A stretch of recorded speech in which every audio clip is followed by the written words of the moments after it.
Hi, this is Mark Thomas from Trade on Track. Just continuing on with the time-based trading strategy that we're developing for winnersedgetrading.com. This is part 2 in the video series, and we're getting into the way we enter the trade and also how we set the stop loss. So what I'm going to do is go through a few days on a Euro US dollar chart, and I'll just explain how I actually found this particular strategy. It was on about the 19th of August, and I was looking for times around about the start of the day in the New York session, and just trying to see if there was any signal that might indicate the way price would sort of head for the rest of the day. Now, the times down here are the server times, and the broker I'm with, the server time is GMT plus 2 hours. Now, New York's currently on GMT minus 4 hours with daylight saving, so there's a 6-hour difference. So the times that are displaying down here, we need to take 6 hours off that to get to New York time. So around about 14:30 is actually 8:30 in the morning, so that's when their session starts officially. Now, I didn't want to particularly get in right at the beginning of the session because there's all sorts of news and other nonsense going on, so I was looking for some sort of other indication, and I came to around here, around the this would be 9:25, 9:30 AM New York time. And I could see that we're starting to break up here from the previous candle. This candle here is a doji, and it's a 9:20 AM candle. And so it tends to break above there, and then it keeps going for the rest of the day pretty much. So I thought, well, that's probably worth looking at. Let's go back a day. So we're on the 19th of August there. We'll spin back to, say, the 18th. So on the server time, we're looking for around about 15:25, 15:30, which is around about 9:20, 9:25 AM New York time.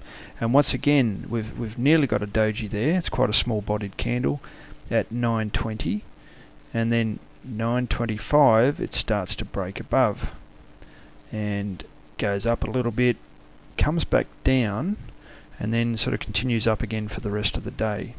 And when it comes back down, it comes down to about this level here, but it doesn't break the low. If we go back to the 9:20, it doesn't break the low of the 9:20 candle.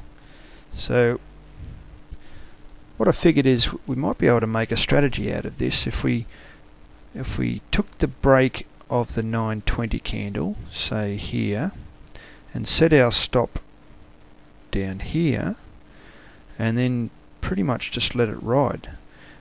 We should be able to generate some sort of strategy out of that. So let's go back one more day and just test it out again. Go back to the 17th. Okay, around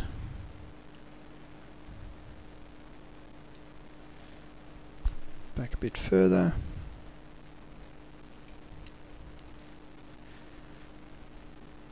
Okay, so in this case our 9:20 candle is this one here.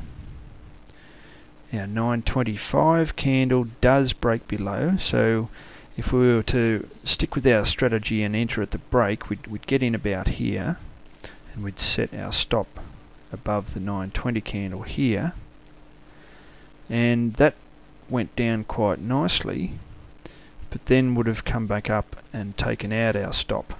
So I thought, well, it's probably best if we can lock in some profits if it goes some way towards, it's in the money for some amount of time from when we take that initial break. So I've developed that, or I've incorporated that into the overall strategy as well, so that we do try to lock in some profits if it starts going in the direction of our trade at 9:25.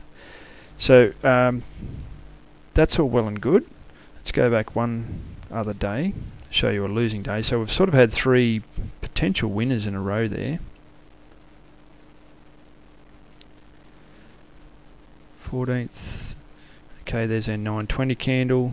There's our 925 candle. Once again, breaks down. We would have entered a short trade, set our stop up here, and wow, that really took off again. So you can see what we're also trying to do in this strategy is keep a fairly tight stop, so a fairly well managed risk. So we'd get in here, put our stop here, and look how far it goes down. So we're trying to capture all this reward, so we've got quite a high reward to risk ratio there.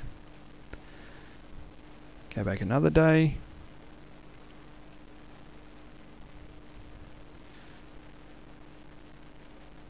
A bit further. Okay, so here's our 920 candle, very small bodied once again, breaks down, never gets above here for the rest of the day, which would be where our stop was. So we could lock in some profits when it gets down here and then sort of close later in the day and still capture a fair profit on that one. So this is basically what happened when I started looking at this. I thought, wow, we've got quite a few days winning in a row here. Definitely onto something. Let's go back another one. 15, 25. Okay, so right, here's our 920 candle. It actually broke down, so we would have got into a short trade there, and we would have got stopped out just there. So that would have been a losing trade.